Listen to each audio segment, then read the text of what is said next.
All right, found a list of the top 10 states with the most golf courses. Okay. So this has obviously changed a lot over the years. Some courses have closed, some courses have opened, whatever.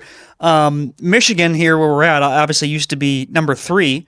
They've dropped a couple. But before we get into it, do you have any guesses or any obvious ones on the top 10 states who have the most golf courses? Well, first of all, on Michigan, I think a lot of people would be surprised to hear that, and probably will be surprised to hear that I would say the majority are cold weather states or theoretically states that are maybe a little bit further north. I think the obvious one is Florida. Yep. Florida has over 1,200 courses. Right. And honestly, In Palm Beach County alone, over 160. Right, for sure. I wonder in the state of Florida, like per capita, what would the percentage be, the amount of private versus public? Because I feel like there's so many private clubs across the state of Florida, but not surprising at all. Florida's the golf capital, really. I mean, there's obviously weather year round. You can play year round, and they just have a ton of courses. So, yeah, no surprise at all. Florida number 1. I would immediately jump to, just based on population alone, California. Yep. California's number 2 with 921. I've never personally played out in California. Have you? It's great. I have. Yeah. Not much. Like, I haven't done the big ones, haven't done Pebble Beach, haven't done, Spanish Bay, haven't done TPC, Harding Park, anything along those lines, but certainly have done some nice courses out that way. But and again, you think weather, Southern California weather's pretty perfect year round. And then, of course, Northern California, you have some great ones as well. But I really no surprise California's number 2 either. But to your point though about population, that should immediately trigger just some of these obvious ones where California's up there. New York, I'll give that away as number 4. And you talk to anyone from New York, they say they have the best golf courses, right? Just like they have the best food, just like they have the best espresso, best women, the best coffee, best bagel, best everything. So if you talk to people from New York at number 4, and again, this is states with just the most golf courses, I'm sure they would tell you that New York has the best golf courses. You played in New York? And no, I have not. No, I have not. Same. Now they did. Of course, New York has Bethpage. They have Wingfoot. They have some tremendous courses. Liberty National. Yep. Some great ones on Long Island too. But yeah, upstate New York, I'm sure has some nice courses, much like Northern Michigan does. Absolutely. But New York number 4, and that's where it gets interesting. So Florida 1, California 2, Texas 3, and then you start immediately getting into the cold weather states where New York is number 4, and then right here in Michigan is number 5 with 825 compared to 832 in New York. So we're right there. But here in Michigan, for us being a cold weather state, we could spend an hour talking about how great of golf there is, not only here in Metro Detroit, in Southeast Michigan, but Northern Michigan, of course. I feel like every couple months we hear about, have you played this course? It's up near Houghton Lake. It's absolutely incredible. It's a great price. I mean, you got to check it out. Every couple months, I hear about a new course. And you were holding court the other day at the country club we belong to, telling someone who is very versed with Traverse City about a course that he was stunned he's never played. Right? Yeah, Manitou Passage. Right, about 30 minutes outside of Traverse City. I think it's well manicured, a country club feel when you drive up. Really fun, playable course. But there's a million of those. There's so many. Michigan has so many good courses. And again, I think for being a cold weather state, to be in the top 5, and not only that, but when you think about it, Northern Michigan, it's even smaller up there in terms of the window you get to play. Mm-hmm. I've been up in Northern Michigan or in Petoskey or Gaylord or wherever. I've been up there, call it June 15th before, with a high of 57 degrees. So those courses will open a little later in the year, and they'll obviously close a little soon. So that window in Northern Michigan is so much tighter. But man, when you're up in Northern Michigan, and you are a Traverse City guy, I know, but when you're up in Northern Michigan, July, August specifically, it is just really tough to beat. It is. It's incredible. I mean, you have all the views, but you don't have nearly as much of the humidity as we'll get sometimes down here. Nighttime, it starts to cool down. It's just a perfect way to end the night, maybe a little nightcap after you're done playing. A lot of good courses and clubs up there. There's no doubt. Now, our bordering state, Ohio, and I know everyone, Michigan, for the people watching, Michigan and Ohio hate each other, right? But Ohio is right behind Michigan, so we beat Ohio in that category with 757. Certainly, some great courses in Ohio that come to mind. Inverness, just tremendous. Muirfield Medina. Village is great. Mm-hmm. Yep. Medina for sure. Right. There's several. Lorraine, right? Again, I've not played. I've heard that's great. You also have just so many big cities. So it's Cleveland has their own set. Cincinnati Right. has their own set. Columbus, I heard, has tremendous private golf in that area as well by Ohio State. So. Muirfield is incredible. Mm-hmm. Absolutely incredible. When I've been there I was there for the Memorial. Right. God, what a property that is. And a tough course. It looks like I haven't played it, but would love to. But yeah, Ohio is different. You're totally right from that standpoint, where it's not like, I mean, there's so many different big markets and states in Ohio. And like you said, you think about it, where Cleveland is so different than Columbus, which is different from Toledo, which is different from Cincinnati, and which is different from Youngstown, from Akron. You could go on Findlay. There's so many different big cities there that make it interesting. But again, cold weather, Ohio number 6, followed right by Pennsylvania at number 7 with 690, and then Illinois at number 8 with 669. Have not played in Pennsylvania. I don't think. No, have not played in Illinois.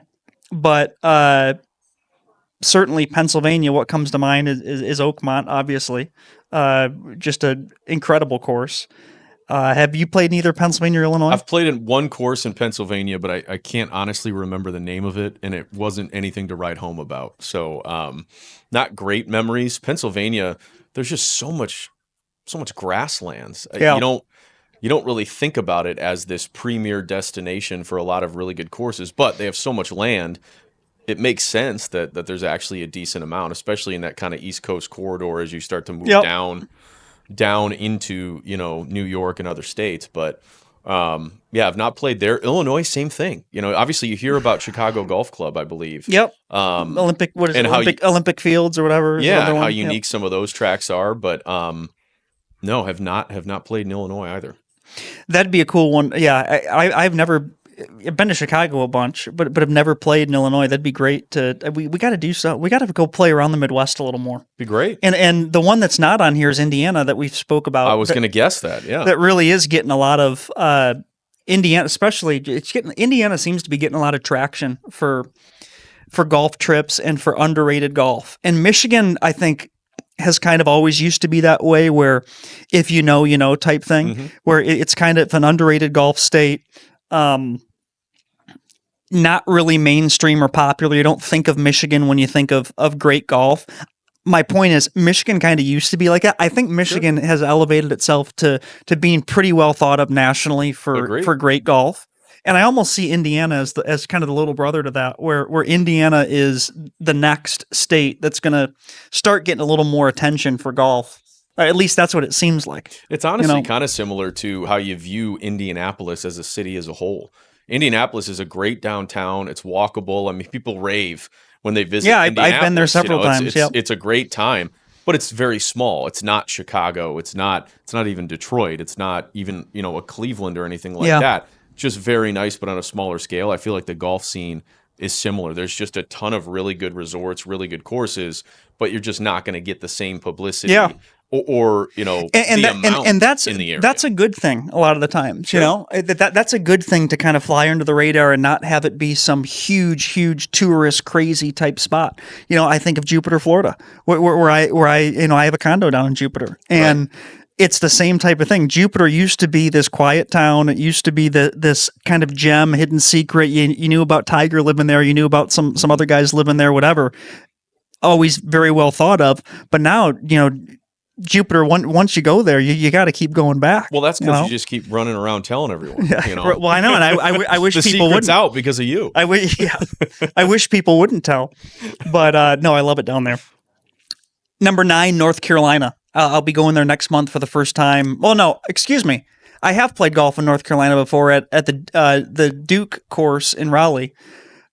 I am obviously going to Pinehurst next month for the first time, have not been, and I'm excited to go.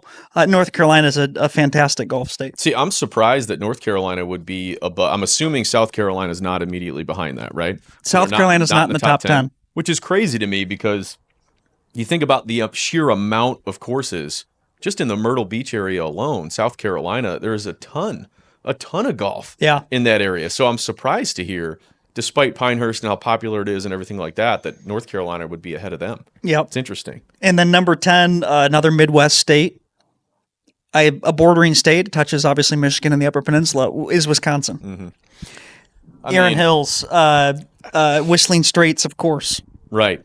I mean, a couple of our clients just played Erin Hills last weekend and said, man, it'll give you everything you want. It's a 10-mile walk, factoring in elevation and everything that goes into it. I mean, Wisconsin, again, you wouldn't think they have so many courses, but obviously the higher end clubs that they do have are simply amazing. And it's really just impressive here, when you look at this list, again, top 10 states with the most golf courses: 1 Florida, 2 California, 3 Texas, 4 New York, 5 Michigan, 6 Ohio, 7 Pennsylvania, 8 Illinois, 9 North Carolina, and 10 Wisconsin. To have Michigan, Ohio, Pennsylvania, Illinois, Wisconsin, half of the top 10. Right. Right here in the Midwest, in cold weather states, it's incredible. And, the Midwest is such a great golf area. I mean, think about it again. Half of the top 10 is Midwest states. You don't see an Arizona even in here. You don't even see a South Carolina or a Nevada or a, certainly you don't see any sort of New Jersey or Upper East states like that besides New York. It's really impressive that the Midwest is so well represented, I think. Washington State is one that's just weird to me. I mean, they have some great ones. Yep, so Seattle Golf Club, Chambers Bay. It's just surprising that such vegetation wouldn't have that many golf courses. But no, impressive, and those are the top 10 states with the most golf courses. We'll continue to monitor where these go, because again, Michigan used to be number 3, now it's number 5, but continue to be well represented, and it's rare, I guess, maybe not rare, but not common. You don't necessarily see new golf courses just popping up left and right. You see new courses being built, of course, but it's not like there's just a ton of new golf courses necessarily being built. I'm trying to think of the recent golf courses here in Michigan that have been built. You've had several that have been completely redone. High Point, the one in Plymouth, the Cardinal now at St. John's. They basically redid everything, right? Essentially, they turned it from a 27-hole, place into an 18-hole championship course. Yeah. American Dunes, same thing. It used to be Grand Haven Golf Club, completely new course, but in this country right now with just land in general, there is still a ton of open land, but you don't necessarily see just courses being built into new land. Not specific to here. I mean, obviously you hear about it. Even in the West Palm with Panther National, was just essentially just land that they're now turning into. The Grove is pretty new. Right, 100%. But yeah, you're not hearing a ton about courses just flat out being built. And that's why a list like this really won't move much over the years. Yeah. You're not all of a sudden going to see Wisconsin go from 505 golf courses to 617. You're not. Now, Michigan, again, 825, New York 832. Even they have 7 more courses in New York. When are we going to see 7 brand new courses in Michigan? Will you see 7 new courses even in the next 10 years? Probably not. No. So it's that's the interesting part, where I can't really see this list moving much at all. You certainly are not going to see Florida ever go from 1 to 2, but we'll be curious to monitor over the years. So stay tuned and we'll continue to update you.